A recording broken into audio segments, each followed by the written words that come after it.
घर में यूज होने वाला इलेक्ट्रिक जनरेटर कैसे बनता है। आज हम बताएंगे कि घर में यूज होने वाला इलेक्ट्रिक जनरेटर कैसे बनता है। सबसे पहले ध्यान दें, इलेक्ट्रिक जनरेटर ये वाला जो घर में यूज होता है, ये वाला जनरेटर आपका इलेक्ट्रिक जनरेटर है। अब इसको आप देखे होंगे कि कभी भी पानी लगाने में, तालाब से पानी को खींचने में आपका ये जनरेटर किया जाता है, यूज किया जाता है, आपने देखा ही होगा। अब इसको कैसे बनाया जाता है, इसके अंदर ये आपका ये मोटर लगा है। अब मोटर क्या है, मोटर में आपका यहाँ चुंबक लगाया जाता है, एक नॉर्थ पोल का चुंबक लगाया जाता है।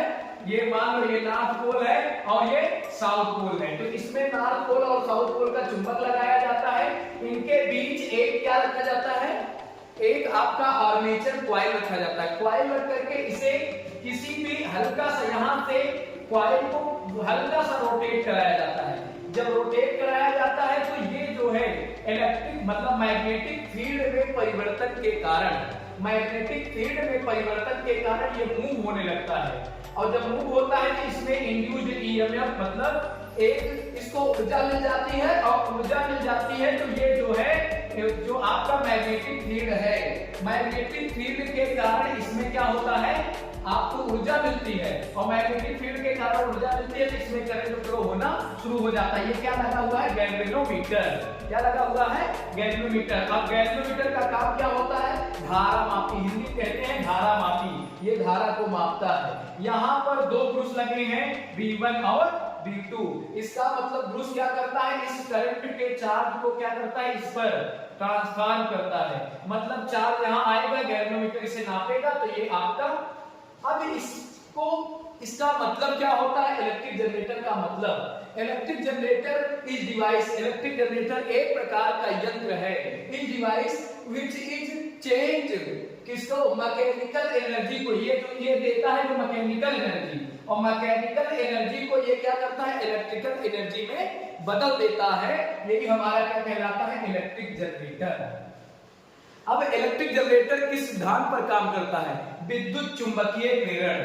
किस पर, विद्युत चुंबकीय प्रेरण के सिद्धांत पर, यानी कि इलेक्ट्रोमैग्नेटिक इंडक्शन के प्रिंसिपल पर काम करता है। इसका मतलब the electric generator work as the when इसमें आपका कोई कॉइल रखा जाए और उस पर मैग्नेटिक फील्ड में परिवर्तन कराया जाए, तो मैग्नेटिक फील्ड में परिवर्तन के कारण इसमें क्या होता है, इसमें आपका करंट फ्लो हो जाता है। अब यहाँ पर कैसे होता है, ये आप देखो, यहाँ पर भी वोल्ट मीटर मतलब गैल्वेनोमीटर देखा जाए तो हिसाब से यहाँ ये वोल्टेज को मापता है, यहाँ ये करंट को मापता है। अब यहाँ से जब कॉइल जो लगी हुई है, यहाँ से जो करंट जाता है, यहाँ से स्विच ऑन करते हैं, स्विच ऑन करने के बाद इसमें ऑयल लगा होता है तो ये हल्का से इसको एनर्जी देता है। तो जब यहाँ पर जो कॉइल लगा होगा, कॉइल में करंट फ्लो होगा तो यहाँ पर वोल्टेज को क्या करा जाता है, मापा जाता है। तो ये आपके घर में जो यूज होने वाला इलेक्ट्रिक जनरेटर है वो कैसे बनता है, आज के इस वीडियो में आप समझ सकते हैं।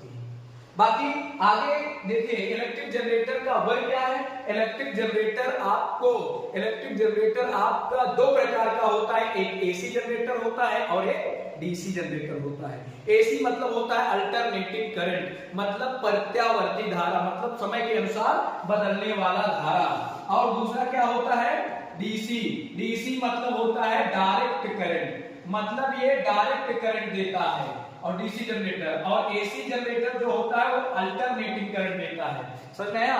तो ये आपका कौन सा जनरेटर है, कोई पूछे तो ये आपका एसी जनरेटर है। और ये क्या है, आप देखिए इसमें क्या है, देख रहे हैं यहाँ कितना मैक्सिमम वोल्टेज दे सकता है, 200, कहां से 240, जीरो से लेकर के 240 तक। यहाँ पर जो सर्किट लगाया गया है वो सर्किट को ब्रेक भी किया जा सकता है अगर मान लो हमारा ये जनरेटर गर्म हो जाए तो। अब यहाँ मतलब हाफ जो मतलब जनरेट ना होने के लिए 120 वोल्टेज दिया जाता है, ठीक है ना। अब यहाँ पर क्या लगा हुआ है, यहाँ पर भी एक कॉइल मतलब मशीन टाइप में, मोटर टाइप में लगा होता है। वही मोटर यहाँ इलेक्ट्रिक जनरेट करता है और इलेक्ट्रिक जनरेट करके यहाँ पर स्विच ऑन होता है और हमारा आपका करंट जो है फ्लो होता है। और इसमें एक क्या लगा होता है, कंप्रेशन, और कंप्रेशन की सहायता से पानी को ये क्या करता है, खींचता है। इस प्रकार से ये पानी वाली मशीन नहीं है, ये इस प्रकार से इलेक्ट्रिक को जनरेट करने वाली मशीन है। Thank you.